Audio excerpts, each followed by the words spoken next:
4 out of, I believe, match 4 out of 5. Oh, wow. We have 4 points on Pallet Town and 5 points on Oh my gosh, Team things are Shred. down to the wire. But on Jester's team, we have Jester also has CP 1489, so Jester is Great League viable. But we have Toxapex, so now we have Toxapex for the other team. And finally, I've been waiting for this double. We have the double up again on double counter with Scrafty and Deoxys Defense. Meganium, one of my favorite Sylph Season 2 picks, and Shadow Gliscor. Yeah, so we have the infamous modified triple counter team, right? Of the Scrafty, the double, and the defense Deoxys. Oh yeah. Double also has the new double kick, right? Right. So we have Shadow, Alolan Ninetales on the TheeAgitator side. We have Pelipper. We have the regular AWAC. We have Azumarill. We have Umbreon, and we have Diggersby. We really strong team. Have between these two teams just about my favorite combos of Great League. I really like putting Scrafty and Deoxys Defense on the same team, and I also like the Umbreon paired with Azumarill. I think those combos are they're great. What do you see? Does anything stand out? Well, like I said before, I genuinely think that the Scrafty double defense Deoxys team is one of the strongest teams. It's very frustrating to me because oftentimes it is the team that hard counters me in the Great League. Really strong. But then on the other side, we do have the Shadow Alolan Sandslash with the infamous Azumarill, right? Those are the two cores that are incredibly strong. However, the triple counter core, or I keep on calling it triple counter because it used to be with Vigoroth. Now it's a little strong with double. But that core just kind of destroys it. Unless you get the Azumarill onto the Scrafty, which can happen. Assuming that Defense Deoxys does have Thunderbolt, it does kind of destroy that that specific core. The Pelipper is also quite strong with that. So I'm assuming that we see the triple counter at least once on Jester side, and then the A/Pelipper Azumarill core on the other side.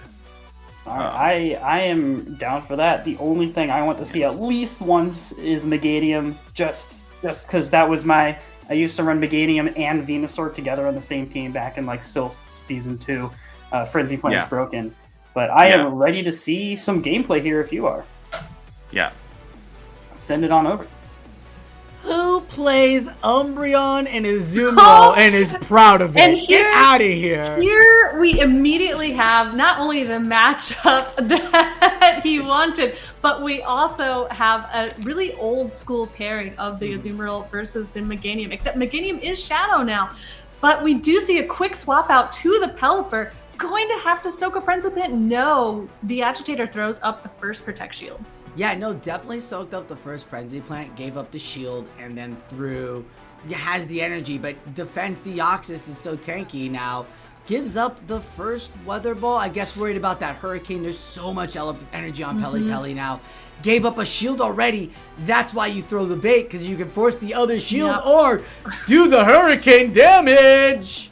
Yeah, and the Hurricane does land. I mean, it's not nearly enough to knock out the very tanky Deoxys defense, which now is able to throw this Thunderbolt, and if it's going to go unshielded, will knock out the Pelipper.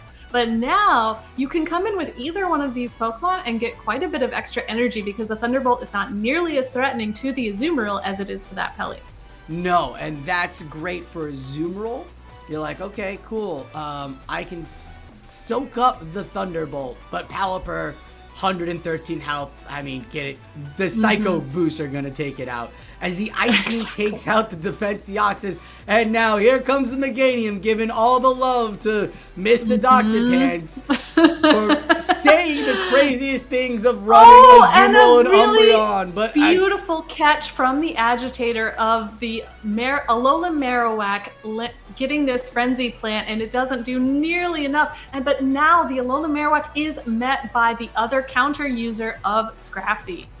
So Meganium, Defense Deoxys, and Scrafty. Another ABB lineup that we're seeing here from the Pallet Town PvP battlers. But look at this, almost two foul plays on this thing. So ready to go, throws the first foul play. Will the Agitator shield? And he does, makes the call. But the problem is that the next shield is up and there is not enough time left on that switch timer. Yeah, exactly. This Alolan Marowak is stuck here for quite a bit longer, and in the meantime, going to throw as many Bone Clubs as it possibly can, but those aren't doing nearly enough damage to the Scrafty, and the Scrafty, even though its counters are resisted by the Alolan Marowak, is able to overload on energy. We know counter is OP because of the energy grab it gets. And here's the play rough. I like the call here by the Agitator. Over farm, you know there hasn't been that many power-up punches. The foul play will not take you down to the red yet. Boom! Oh, even the yellow. Now you've got the ice beam. Here's the thing. And two ice beams. You have to have two because you have to get rid of this last shield from Jester, and you have to be able to throw another. I mean, you know this Meganium has no energy since you caught on the Alolan Marowak, so this next ice beam will connect. And I think that it might be enough damage on this Shadow Meganium to knock it out. Only Venusaur could take an ice beam and survive it. But I don't think it could at that level either. And the Azumarill, after all of these matchups, Kaz, after all of the buffs in the new season from Hidden Gems, Azumarill has come back to be a real prominent meta player. Exactly. I mean, when the icy Pokemon got their buffs from this season, like getting access to Drill Run, a Pokemon like Azumarill also benefits because it can do really good neutral damage against all of them. So, I mean, we've seen it in play Pokemon still be a pretty regular contender, and I think it's a really smart play for the Agitator to bring it here. Absolutely. And like they said, if you can't get Scrafty onto it or Double onto it, you can't really do the much damage. And there it is again, Azumarill, a strong pick here. My bias on Azumarill is just because I hate BBML, but that is just me personally. Azumarill is an amazing Pokemon. It wouldn't be meta if it wasn't that great, and this is why you give up the shield on the Thunderbolt, and now comes the Dazzling Gleam and almost a second Dazzling Gleam. Yeah, I mean, play rough. This is play rough on the Azumarill, but with the Thunderbolt having been revealed in the last matchup, giving up the shield early, even though it doesn't need to necessarily, protects not only the energy but the health on this very tanky Pokemon, so that it can land enough charge moves to get the similarly tanky Deoxys defense out of the field. Yeah, and almost could bubble down and maybe go for the Ice Beam and knock it out, but it's going to see if he can get the final shield. Will knock out Jester's Pokemon, and here comes the double. Now, Kaz, I don't know if you got any double in this last event, but they're coming back again. We've been pleading for them. Let's see why, because it's got access to Wild Charge, Body Slam, and Payback. We don't have the footage from Jester, so we don't know what charge moves this double actually has. I wouldn't be surprised, though, if the Agitator lets the Azumarill go at this point, because it's so low health, it's not really going to be able to serve him very well anymore. So we do see the Azumarill go down, and now you are stuck in kind of a predicament, right? Based on what charge moves have and have not been revealed on this double. And this is why Alolan Marowak, even though it's such a great Pokemon, has an issue. Because you don't want to see the fighter Scrafty, and you don't want to see the normal fighting Double. And we do see payback revealed. Oh my gosh. So Alolan Marowak, actually the wrong choice in this matchup, because now it can only deal damage with its fast attack of Fire Spin and these Bone Clubs, which we just saw does not do very much damage at all. Again, a brilliant play by the battler to not reveal the second move yet and wait for something to come off. Once he saw that it was the Marowak, went straight for the payback. Great job by all these battlers hiding their information and waiting to see what their opponents get. As now, great call by the Agitator by bringing in the Alolan Marowak, because Scrafty's in the back. Yeah, I mean, I like this play because knowing the Alola Marowak could survive the one body slam from the Dub Wool and saving that last shield for this Pelipper, which is ending up to be such a smart call because yeah, it's Scrafty in the back, and Scrafty does not like even these weather pulls. No, and gives up the first shield, the last shield, I apologize, the last shield. And we're going to see the final shield on Pelipper now too, as there is a Hurricane locked and loaded. Exactly. I mean, the double left with some energy, but is it enough for a body slam after this Hurricane takes out the Scrafty? Ooh, it's gonna be a close one still. Oh my goodness, it's always coming down to the wire. I think we've had 3 1 HP and down to the wire dreams, and yes! Oh my gosh, it does have enough for the body up. slam, which will take out the Pelipper, but that Alola Marowak is still in the back for Jester, and can Fire Spin do enough?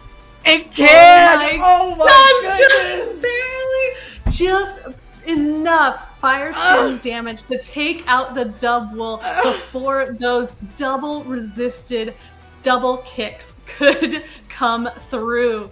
Goodness gracious. Even when you think you know the matchups in the back, it doesn't always work out how you think. I thought double kick would do something to Marrow, like something. And it literally did nothing. Fire Spin did more damage and was able to take it out. Because literally one double kick that could do 4 damage would have been it. But it is game, the 12th match, the final of this round for round 4. And now we do get the Toxapex into the Azumarill. The Azumarill stays in for a little bit to charge up a little bit of extra energy, but then Pelipper comes out to meet this Toxapex. This is a pretty interesting matchup. Toxapex from Jester going straight for the huge Sludge Bomb, and the Agitator doesn't call it, and that is a huge amount of damage. That is a bold call, a great play here, and here's why. Because Toxapex is the new Bastiodon for water and poison. It could even take a Hurricane at this point. It doesn't. Oh my gosh! And Jester even calls the bait. Jester even calls the Weather Ball bait there. Oh goodness! And now this Toxapex is large and in charge on the field. Extra energy, so much health left, and neither Pokemon from the Agitator wants to see all of this energy. And Brian is like Aerial Ace, but it can actually do something to a fire Pokemon, and that is why Alola Marowak is putting up the shields. Alola Marowak does throw up the first shield, but another Brian is already ready from this Toxapex. And I mean, like you said, it's not a great move. As we can see there, even against this fire type, it only does maybe 40% of the damage. So Alola Marowak trying to overcharge because it is actually resisting the poison jabs and able to get to 2, possibly 3 of these bone clubs. Will he be able to farm it? No! Gets the brine off! This will be huge. He should have just... Shield. Oh my gosh. He had the bone club ready, and now to protect that energy has to throw up another shield. But now able to farm this Toxapex all the way down thanks to that resistance to poison jab. And now throwing the bone club bait against the Deoxys, but the Jester calls it! Jester making the call right here. All the energy, 2 Shadow Balls. It's not Bone, it's Shadow Ball. That would have won you KO. Called it again! Called it again! An absolutely devastating call from the Jester to not shield. I would shield see any of those right now. Oh my gosh, and the Psycho Boost does come out onto this Azumarill before a quick swap into the Shadow Meganium, which now has 2 shields to throw up against the Ice Beams, but no, will get to the Frenzy Plant because the Agitator knows the position they're in. There is nothing the Agitator can do. I even saw a tap for a Shadow Ball, and it was like the game was like, mate, just take the seat. Like that last brine was real tough. That last brine. I mean, was sometimes, real tough. sometimes that can be the way it plays out. I mean, unfortunately, you see it in the cards, right? Once moves are revealed, once full lineups are revealed. So good on the Agitator for trying their best in the early game, but unfortunately, those late game matchups just had them outmatched.